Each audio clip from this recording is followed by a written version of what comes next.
ವಿದೇಶದಲ್ಲಿ ಓದಿದವರು ಸರ್ ತಾವು. ಪಟ್ಟಾಭಿಷೇಕದ ಸಂದರ್ಭದಲ್ಲಿ ನಿಮ್ಮನ್ನು ನೋಡಬೇಕು ಅನ್ನುವಂತ ರೀತಿನಲ್ಲೇ ತುಂಬಾ ಜನ ಅರಮನೆಗೆ ಬಂದಿದ್ರು. ಆ ನಂತರದಲ್ಲಿ ವಿವಾಹ ಮಹೋತ್ಸವ ಹೇಗಾಯಿತು ಅಂತ ಗೊತ್ತಿದೆ. ಸಾರ್ವಜನಿಕವಾಗಿ ನೀವು ದೇವರಾಜ ಮಾರುಕಟ್ಟೆ ಅಂತ ಜಾಗಗಳಿಗೆ ಹೋದಾಗ್ಲೂ ನಿಮ್ ಸುತ್ತ ಜನ ಮುತ್ಕೊಳ್ಳುವಂತಹದ್ದು ನಿಮ್ಮ ಪರಂಪರೆಗೆ ಸಿಗುವಂತಹ ಗೌರವ. ರಾಜಕಾರಣಕ್ಕೆ ಬಂದಾಗ ನೀವು ಕೂಡ ಒಬ್ಬ ರಾಜಕಾರಣಿಯಾಗಿಯೇ ಇರಬೇಕಾಗುತ್ತೆ. ಆ ಮೈಂಡ್ ಸೆಟ್ ಮಾಡ್ಕೊಂಡಿದ್ದಾರೆ. ಎಲ್ಲ ಸಿದ್ಧತೆಗಳನ್ನು ನಡೆದಿದೆ, ಆಗ್ಲೇ ಹೇಳಿದೀನಿ. ಹೌದು, ಅರಮನೆಗೆ ಒಂದು ಗೌರವ ಇದೆ. ಅದು ಬೇರೆ ಪದವಿ, ಆ ಪದವಿಗೆ ಇರುವಂತದ್ದು ಗೌರವ, ಆ ಮನೆತನಕ್ಕೆ ಇರುವಂತದ್ದು ಗೌರವ. ನಾನೊಬ್ಬ ಮನುಷ್ಯನಾಗಿ ಅದಕ್ಕೂ ಬೇರೆ ವ್ಯತ್ಯಾಸ ಇದೆ. ಮನುಷ್ಯನಾಗಿ ನಾನು ಕೂಡ ನನ್ನ ವೃತ್ತಿ ಜೀವನದಲ್ಲಿ ಸೃಷ್ಟಿಸಲು ನಾನು ಪ್ರಯತ್ನ ಮಾಡಬೇಕಾಗಿರೋದು ಮುಖ್ಯ.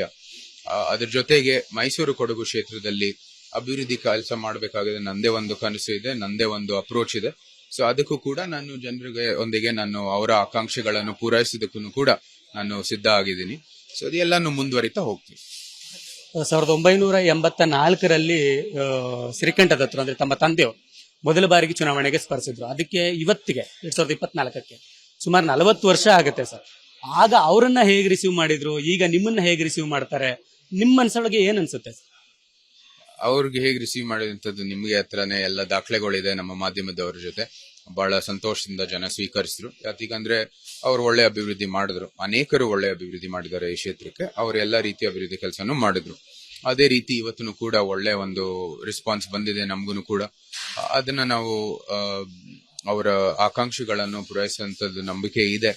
ಅವ್ರದ್ದು ಕೂಡ ನಾವು ಎಲ್ಲ ಅಂದ್ರೆ ಸಮಾಜದಲ್ಲಿ ಸೇವೆ ಏನೇನ್ ಮಾಡಬೇಕು, ಸಮಾಜದ ಪರಿಸ್ಥಿತಿ ಉತ್ತಮಗೊಳಿಸೋದಕ್ಕಾಗಿ ಏನೇನ್ ಕೆಲಸ ಮಾಡಬೇಕು ಮಾಡೇ ಮಾಡ್ತೀವಿ. ವಿದೇಶದಲ್ಲಿ ಓದಿದವರು ಸರ್ ತಾವು.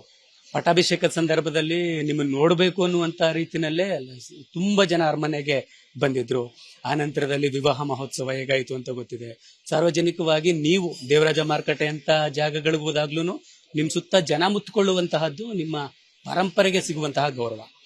ರಾಜಕಾರಣಕ್ಕೆ ಬಂದಾಗ ನೀವು ಕೂಡ ಒಬ್ಬ ರಾಜಕಾರಣಿಯಾಗಿಯೇ ಇರಬೇಕಾಗುತ್ತೆ. ಆ ಮೈಂಡ್ ಸೆಟ್ ಮಾಡ್ಕೊಂಡಿದ್ದಾರೆ. ಎಲ್ಲ ಸಿದ್ಧತೆಗಳನ್ನು ನಡೆದಿದೆ, ಆಗ್ಲೇ ಹೇಳಿದೀನಿ. ಹೌದು, ಅರಮನೆಗೆ ಒಂದು ಗೌರವ ಇದೆ.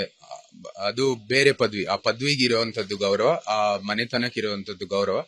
ನಾನೊಬ್ಬ ಮನುಷ್ಯನಾಗಿ ಅದಕ್ಕೂ ಬೇರೆ ವ್ಯತ್ಯಾಸ ಇದೆ.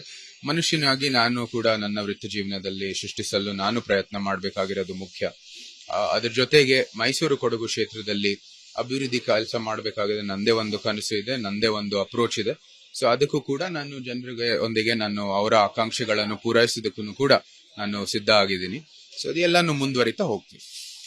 1984ರಲ್ಲಿ ಶ್ರೀಕಂಠ ದತ್ತರು ಅಂದ್ರೆ ತಮ್ಮ ತಂದೆಯವರು ಮೊದಲ ಬಾರಿಗೆ ಚುನಾವಣೆಗೆ ಸ್ಪರ್ಶಿದ್ರು. ಅದಕ್ಕೆ ಇವತ್ತಿಗೆ 2024ಕ್ಕೆ ಸುಮಾರು 40 ವರ್ಷ ಆಗುತ್ತೆ ಸರ್.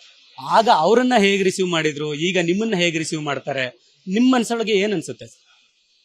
ಅವ್ರಿಗೆ ಹೇಗೆ ರಿಸೀವ್ ಮಾಡಿದಂಥದ್ದು ನಿಮ್ಗೆ ಹತ್ರನೇ ಎಲ್ಲ ದಾಖಲೆಗಳಿದೆ. ನಮ್ಮ ಮಾಧ್ಯಮದವ್ರ ಜೊತೆ ಬಹಳ ಸಂತೋಷದಿಂದ ಜನ ಸ್ವೀಕರಿಸಿದ್ರು. ಯಾಕಂದ್ರೆ ಅವ್ರು ಒಳ್ಳೆ ಅಭಿವೃದ್ಧಿ ಮಾಡಿದ್ರು, ಅನೇಕರು ಒಳ್ಳೆ ಅಭಿವೃದ್ಧಿ ಮಾಡಿದ್ದಾರೆ ಈ ಕ್ಷೇತ್ರಕ್ಕೆ. ಅವ್ರು ಎಲ್ಲ ರೀತಿಯ ಅಭಿವೃದ್ಧಿ ಕೆಲಸನೂ ಮಾಡಿದ್ರು. ಅದೇ ರೀತಿ ಇವತ್ತು ಕೂಡ ಒಳ್ಳೆ ಒಂದು ರೆಸ್ಪಾನ್ಸ್ ಬಂದಿದೆ ನಮಗೂ ಕೂಡ. ಅದನ್ನ ನಾವು ಅವರ ಆಕಾಂಕ್ಷೆಗಳನ್ನು ಪೂರೈಸುವಂತದ್ದು ನಂಬಿಕೆ ಇದೆ. ಅವ್ರದ್ದು ಕೂಡ ನಾವು ಎಲ್ಲ ಅಂದ್ರೆ ಸಮಾಜದಲ್ಲಿ ಸೇವೆ ಏನೇನ್ ಮಾಡಬೇಕು, ಸಮಾಜದ ಪರಿಸ್ಥಿತಿ ಉತ್ತಮಗೊಳಿಸೋದಕ್ಕಾಗಿ ಏನೇನ್ ಕೆಲಸ ಮಾಡಬೇಕು ಮಾಡೇ ಮಾಡ್ತೀವಿ. ಅನುಕ್ಷಣದ ಸುದ್ದಿಗಳಿಗಾಗಿ ವಿಸ್ತಾರ ನ್ಯೂಸ್ ಯೂಟ್ಯೂಬ್ ಚಾನೆಲ್ ಸಬ್ಸ್ಕ್ರೈಬ್ ಮಾಡಿ. ಹೊಸ ಸುದ್ದಿಗಳ ನೋಟಿಫಿಕೇಶನ್ಗಾಗಿ ಬೆಲ್ ಐಕಾನ್ ಕ್ಲಿಕ್ ಮಾಡಿ.